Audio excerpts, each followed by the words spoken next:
Mayor sa Dakban Sarisay nangayo og pasaylo sa mga talisaynon human ipaubos pagbalik sa modified enhanced community quarantine ang Dakbayan.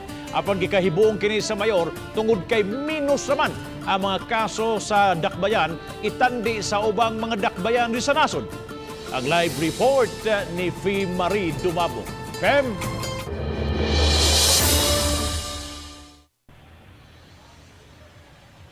Bob, giangko ni Talisay City Mayor Samsam Gulyas nga natingag yun siya kun nganong sa tanang mga syudad sa tibuok nasod ang Dakbayan sa Talisay ang napaubos pagbalik sa MSCQ nga halos katunga manunta sa tanang COVID cases sa Dakbayan ang nangaayo na. Gani ining adlaw lang nakatala sila og 7 ka mga recoveries.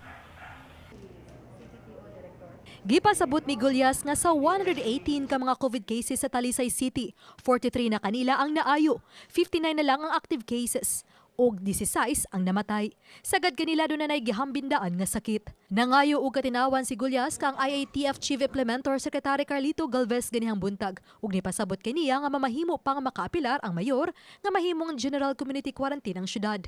Makigtagbo ang mayor kang Cebu Governor Gwen Garcia kabahin niini. Andam hinung musunod ang mayor sa kamanduan sa presidente. Gani siyang pakigtagbo sa mga department heads kaganihang buntag ug sa kadagkuan sa ubang ahensya sa gobyerno.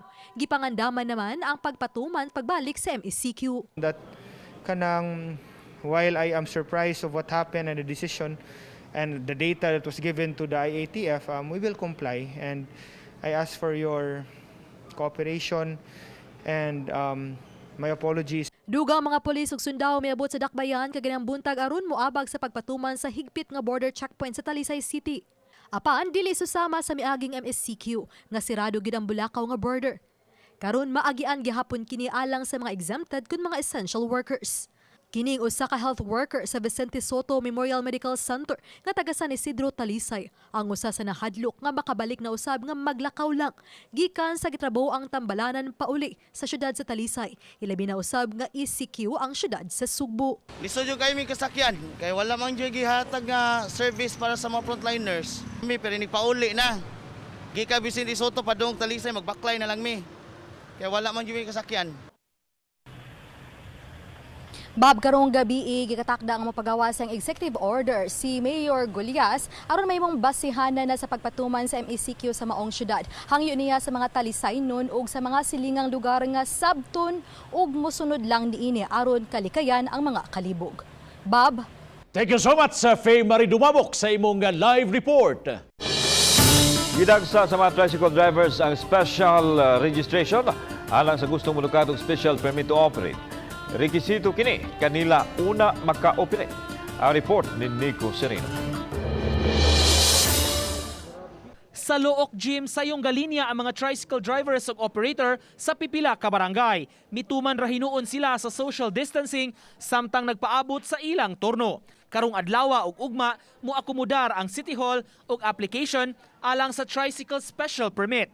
Alang kini sa mga wala kakuha og special permit ni atong unang simana sa Hunyo dihang nagpaproseso ang Dakbayan. Ang special permit ang requirement una pa makabiyahe pagbalik ang mga tricycle sa kadalanan. Si Maria Lourdes, driver sa barangay Paknaan nga rota, usa sa nag-asikaso. Wala pa man ko ato kay baw pagkakuha na nako, pagkahibaw na nako. Ingon sila pabalikon kog Monday. Oh, ni adto pagkuas Monday wala man. Balik na sa wala. Mga tricycle sira nga dunay balido nga franchise ang giakomodar sa syudad. Mga taga City Legal Office ang mi-validate ug misusi sa mga papeles. Wala ni siya bayad. Ato lang gyud ning gipa-apply kay naman goy uban nga mga tricycles nga mga kolorom. So to prevent that and to hatag gyud og mga panginabuhian atong valid ug naay mga prangkisa. Sa Biyernes gikatakda nga ma-release na ang ilang gipangayo nga permit. Sukad nag-GCQ na ang mga tricycles gitugtan ng makabiyahe apan adtura sa mga secondary o barangay roads. Uban ni June Solon, Nico Sereno, Balitang Bisdak.